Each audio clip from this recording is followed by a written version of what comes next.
আপনার কি bank account আছে? তাহলে জেনে রাখুন 2026 সালে 1 জানুয়ারি থেকে রিজার্ভ ব্যাঙ্ক অফ ইন্ডিয়ার নির্দেশ অনুসারে অনেক কিছু পরিবর্তন হতে চলেছে। যদি আপনি ব্যাংকে লেনদেন না করে থাকেন, দীর্ঘদিন ব্যাংকে লেনদেন করেন না, অথচ আপনি আপনার অ্যাকাউন্টটা চালু রাখতে চান, তাহলে কিন্তু আর হবে না। কারণ রিজার্ভ ব্যাঙ্ক অফ ইন্ডিয়ার নতুন নির্দেশাবলী অনুসারে দেখা যাচ্ছে যে জিরো অ্যাকাউন্ট, ডরম্যান্ট অ্যাকাউন্ট এবং ইনঅ্যাক্টিভ অ্যাকাউন্ট, এই 3 ভাগে অ্যাকাউন্টকে ভাগ করা হয়েছে। সেক্ষেত্রে যদি দেখা যায় যে আপনি ব্যাংকের সঙ্গে কোনো লেনদেন রাখেননি কিংবা সেই অ্যাকাউন্টটাতে কোনো রকমের টাকা তোলা বা রাখছেন না, অথচ আপনি চাইছেন যে অ্যাকাউন্টটা আপনার সুরক্ষিত থাকুক এবং চালু থাকুক, আর কিন্তু সম্ভব নয়। কারণ এই ব্যাংক অ্যাকাউন্ট এবার চালু রাখতে গেলে 2026 সালের 1 জানুয়ারি থেকে যে নতুন নির্দেশাবলী চালু করলো রিজার্ভ ব্যাঙ্ক অফ ইন্ডিয়া, সেই নিয়ম কিন্তু আপনাকে আমাকে প্রত্যেককে মেনে চলতে হবে। এই নিয়মটা কার্যকর শুরু হয়ে গেছে 1 জানুয়ারি 2026 সাল থেকে।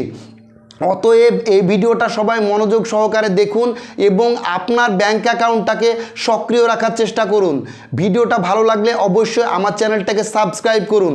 তাহলে চলুন দেখে নিই যে Reserve Bank of India bank অ্যাকাউন্টধারীদের জন্য কি নির্দেশ দিয়েছে। 2026 সালের 1 জানুয়ারি থেকে ভারতীয় রিজার্ভ ব্যাঙ্ক অর্থাৎ আরবিআই দেশের ব্যাংকিং পরিষেবায় বেশ কিছু গুরুত্বপূর্ণ পরিবর্তন আনতে চলেছে, যা সারা দেশে লক্ষ লক্ষ ব্যাংক অ্যাকাউন্টকে প্রভাবিত করবে। এই পরিবর্তনগুলির ফলে বেশ কিছু অ্যাকাউন্ট বন্ধও হয়ে যেতে পারে। এই কারণেই অ্যাকাউন্টধারীদের জন্য নতুন নিয়মগুলো বোঝা এবং কোনো সমস্যা এড়াতে সময় মতো পদক্ষেপ নেওয়া জরুরি। রিজার্ভ ব্যাঙ্ক অফ ইন্ডিয়া কেন এই ধরনের সিদ্ধান্ত নিয়েছে? কারণ সাধারণ জনগণ এবং অ্যাকাউন্টধারীদের অ্যাকাউন্টগুলো যেন সুরক্ষিত থাকে। তাহলে দেখি কি বলছে। ব্যাংকিং ব্যবস্থাকে আরও নিরাপদ, স্বচ্ছ এবং দক্ষ করে তোলার জন্য আরবিআই নির্দিষ্ট কিছু ধরনের ব্যাংক অ্যাকাউন্ট বন্ধ করার সিদ্ধান্ত নিয়েছে। এর উদ্দেশ্য হলো ব্যাংক অ্যাকাউন্ট হ্যাকিং সহ বিভিন্ন ধরনের জালিয়াতি কমানো এবং ডিজিটাল ব্যাংকিং ব্যবস্থাকে শক্তিশালী করা।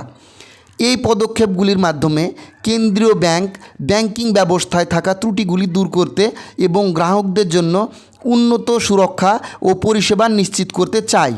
তাহলে আমাদের জন্য কতটা গুরুত্বপূর্ণ এই নিয়মগুলো। এবার রিজার্ভ ব্যাঙ্ক অফ ইন্ডিয়ার নতুন নির্দেশিকায় কি বলছে একবার দেখে নিই। নতুন নির্দেশিকা অনুযায়ী 2026 সালের 1 জানুয়ারি থেকে 3 ধরনের নির্দিষ্ট ব্যাঙ্ক অ্যাকাউন্ট বন্ধ করে দেওয়া হতে পারে। কোন কোন অ্যাকাউন্ট প্রভাবিত হবে এবং কেন, আপনার যা জানা প্রয়োজন সে সম্পর্কে এখানে বিস্তারিত আলোচনা করা হলো।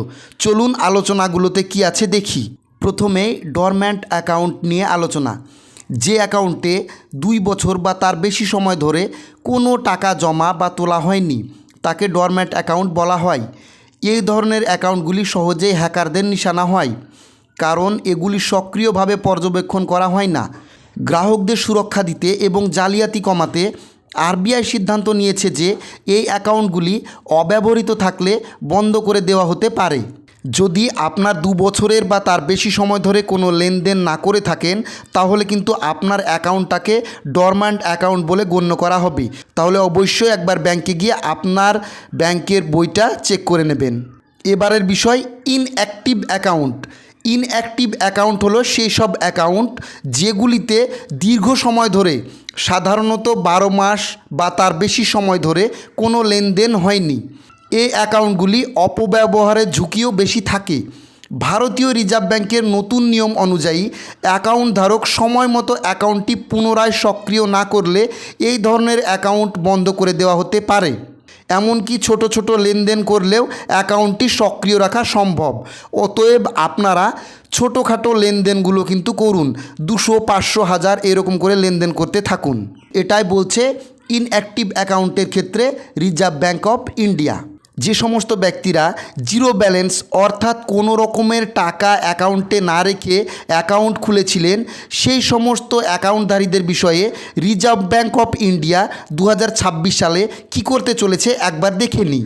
যেসব ব্যাঙ্ক অ্যাকাউন্টে দীর্ঘ সময় ধরে শূন্য ব্যালেন্স থাকে সেগুলিও বন্ধ করে দেওয়া হতে পারে। আরবিআই এই ধরনের অ্যাকাউন্টের অপব্যবহার বন্ধ করতে এবং আর্থিক ঝুঁকি কমাতে চায়। এই পদক্ষেপ গ্রাহকদের তাদের অ্যাকাউন্ট সক্রিয় রাখতে উৎসাহিত করে এবং ব্যাংকগুলিকে কেওয়াইসি বিবরণী সঠিক আছে কি না তা নিশ্চিত করতে সহায়তা করে। অতএব যারা জিরো ব্যালেন্স অ্যাকাউন্ট খুলেছিলেন তারা কিন্তু দ্রুত এই সব অ্যাকাউন্টে লেনদেন করা শুরু করুন, না হলে যে কোনো সময় আপনার অ্যাকাউন্ট বন্ধ হয়ে যেতে পারে, পরে কিন্তু আপনি বড় সমস্যায় পড়তে পারেন। এই বিপদ থেকে যদি আমরা রক্ষা পেতে চাই তাহলে অবশ্যই রিজার্ভ ব্যাঙ্ক অফ ইন্ডিয়ার যে নির্দেশ সেই নির্দেশ কিন্তু আমাদেরকে মেনে চলতে হবে। নচেত ব্যাঙ্ক অ্যাকাউন্ট বন্ধ হয়ে গেলে হঠাৎ করে যদি আপনার অ্যাকাউন্টে লেনদেনের প্রয়োজন হয় কিন্তু আর এ লেনদেন করতে পারবেন না, তখন কিন্তু আপনাকে এই অ্যাকাউন্ট সচল করতে গেলে অনেক সমস্যায় পড়তে হবে। যদি এই ভিডিও ভালো লাগে তাহলে আমার চ্যানেলটাকে অবশ্যই সাবস্ক্রাইব করুন, লাইক করুন, কমেন্ট করুন এবং প্রচুর পরিমাণে শেয়ার করে অন্যান্য অ্যাকাউন্ট হোল্ডারদের কাছে এই ইনফরমেশনটি পৌঁছে দেন, কারণ আপনার একটা শেয়ারে কিন্তু অন্যান্য মানুষের উপকারে আসবে ভিডিওটা। অবশ্যই কিন্তু শেয়ার করুন। ধন্যবাদ, সবাই ভালো থাকবেন।